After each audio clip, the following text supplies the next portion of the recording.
আসসালামু আলাইকুম, কাইফা আলুকা। তো কেমন চলে দাদা? তো দাদা দেখো, সিন এরকম। আজকে হচ্ছে আমাদের প্রিয় কাল্লু ছোট মামার বিয়ে। ইয়ে বেটে! তো সব মিলিয়ে সেই রকমের বিনোদন হতে যাচ্ছে আজকে।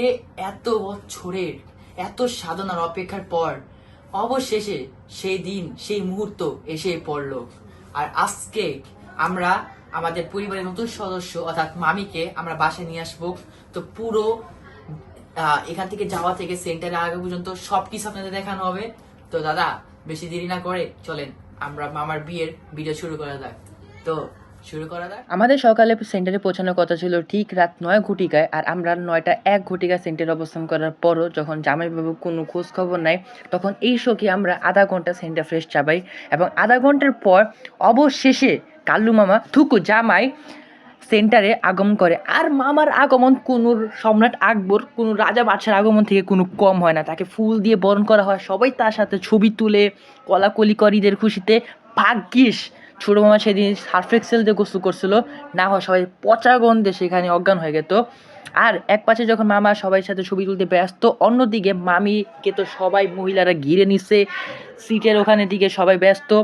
এবং মামির মাথা থেকে শুরু করে পা পর্যন্ত পুরো স্বর্ণ দিয়ে ভরা হয়। শুধু আমি তাদের অনুরোধ করি নাকটা বাঁচিয়ে রাখতে, কারণ শ্বাস নিতে তো অবশ্যই নাকের জায়গাটা খালি রাখতে হবে। একদিকে বড়রা যেমন ছবি তোলা ব্যস্ত, অপরদিকে তাদের বুড়ো বুড়ো শুক্রাণুরা পার্টি সেন্টারকে পুরো শিশু পার্ক বানিয়ে রাখছে। মানে তাদের 50 কেজির দেহ নিয়ে 2 বছরের ছোট ছোট খেলার উপর তাদের মনের বান্তরকে শান্ত করা হচ্ছে। আর এটা নিয়ে কেউ প্রতিবাদ করতে আসলেই তাদের হাতে যা আছে তাই নিয়ে তারা উত্তমোদন করতে সামনে এগিয়ে যায়। এরপর তাদের বিয়ে অনুষ্ঠানের আমার সব থেকে পছন্দের অংশ এসে পড়ে, তা হচ্ছে খাবারের অংশ। আর তোমরা জানো এই খাবার অংশে আমাকে কেউ আটকে রাখতে পারবে না। মানে আমি পুরো হাত চুবিয়ে খাওয়া শুরু করি, মানে খাওয়ার সময় চারদিকে কেউকে দেখার সময় নেই। আর যার কারণে আমার পেট এত ভরে যায় যে মামা মামির সাথে খাওয়ার কোনো সুযোগ থাকে না। না হলে আমি সেই পার্ট কোনো সময় মিস করতাম না। তো মামা মামির খাবার শেষ করার পর যা একটু বেরোনোর সময় ছিল, তখন বাকি সবাইরা ছবি তোলা ব্যস্ত থাকে, কারণ অবশ্যই ছোটো মামার বিয়ে। আর ইনস্টাগ্রামে যদি হ্যাশট্যাগ ছোটো মামার বিয়ে লিখে যদি পোস্ট না করতে পারে, তাহলে এই বিয়ের কী লাভ তোমরাই বলো।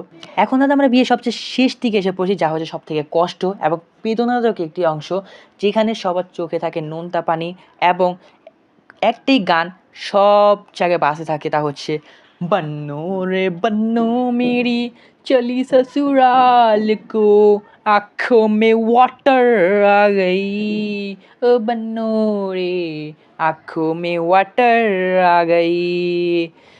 এই কষ্ট নিয়ে সবাই নিচে চলে আসে এবং তোমরা জানো সবাই সাথে কষ্টের কান্নাকানি নিয়ে কলাকলি শুরু করে শেষ বিদায় দেওয়ার জন্য। শুধু একমাত্র একজন মানুষই থাকে যে বলতে থাকে, আরে ভাই তাড়াতাড়ি শেষ করতে দেরি হইতাছে, তা হচ্ছে ড্রাইভার মামা। অবশেষে আমরা বিয়ের সেই অংশে এসে পড়ছি, যার জন্য প্রত্যেক বাসার কাজিন এই মুহূর্তের জন্য অপেক্ষা করে, তা হচ্ছে হালাল মুরগিকে জবাই করা।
এরপর মামি এক পিস কেক কেটে সবাই একটু করে দেওয়া শুরু করে এবং সবাইও ইঁদুরের মতো কামড় দিতে শুরু করে, ভাগ্যিস ফল আমার দেনে, আমার দিলে পুরো কেক সব আমি হাত কামড়ে নিতাম।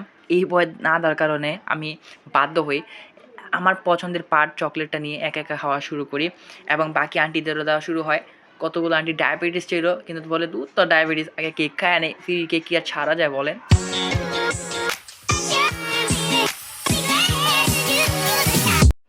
আগের কেকে চিনি কম হওয়ার কারণে নতুন চকলেট কেক আনা হয় এবং সেটাও সবাই যারা যারা বাকি থাকে সবাইকে দেওয়া হয় এবং এগুলোর মাধ্যমে অবশেষে বিয়ের দিন শেষ হয় এবং মামিকে সবাই হাসি খুশিভাবে বরণ করা হয়।